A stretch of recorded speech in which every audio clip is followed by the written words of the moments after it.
Resort में बड़ी चोरी, लापरवाही से मेहमानों की लाखों की ज्वेलरी गायब। गुजरात के धारी के पास स्थित the fun resort and hotel में सुरक्षा में चूक के चलते बड़ी चोरी की घटना सामने आई है।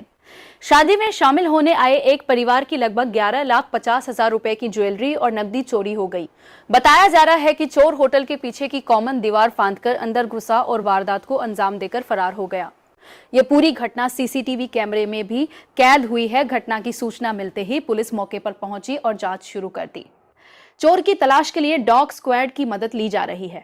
पीड़ित परिवार का आरोप है कि होटल मैनेजमेंट की सुरक्षा में लापरवाही के कारण उनकी जीवन भर की जमा पूंजी चोरी हो गई। अमरेली से संवाददाता राठौड़ महेंद्र भाई की रिपोर्ट। जी काका, आपનું શુભ નામ શું? મારું નામ હરેશભાઈ મોહનભાઈ સોની। શું બનાવ્યું છે? બનાવમાં એવું છે, મેં અહીંયા ધ ફન વિસ્ટેરિયા રિસોર્ટ છે ધારી તુલસીધામ રોડ ઉપર, ત્યાં મારા શાળાના દીકરાના લગ્ન હતા, મેરેજ હતા। એ મેરેજમાં હું મારા વાઈફ અને મારી ડોટર, મારી દીકરી, અમે 3 જણા અમદાવાદથી મેરેજ માટે આવેલા અને 30 તારીખે અમે સવારમાં અહીંયા આવેલા। 30 તારીખે દિવસના બધા કાર્યક્રમો પતાવેલ, રાતના સંગીત સંધ્યા પતાવીને અમે અમારા રૂમ ઉપર, room number 405 the Fun Wisteria Club Dhari Tulsidham road, ત્યાં અમારું ઉતારા વ્યવસ્થા, ત્યાં રિસોર્ટમાં બધા મેરેજની બધું ફંક્શન હતા। રાત્રે 1 વાગે સંગીત સંધ્યા પતાવીને અમે અમારા રૂમ ઉપર પરત ફરેલ।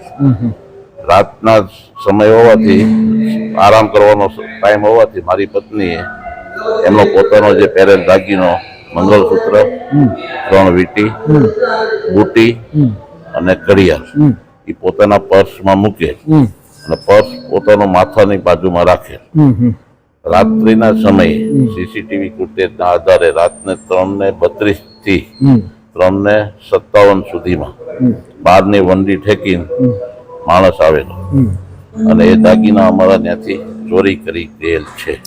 જે ચોરી થયેલી છે ફન હોટલમાં, સિક્યુરિટી રાખવી જરૂરી છે? હોટલના માલિકની જવાબદારી? 100% હોટલના માલિકની જવાબદારી આવે। અને આવડું મોટું ફંક્શન છે તો એના અંડરમાં આવે છે, એને સિક્યુરિટી સ્ટાફ સમયાંતરે બેહારવો પડે। બરોબર, એને બદલે એ નથી, તમને સંતોષ નથી એવું છે? એ 100%।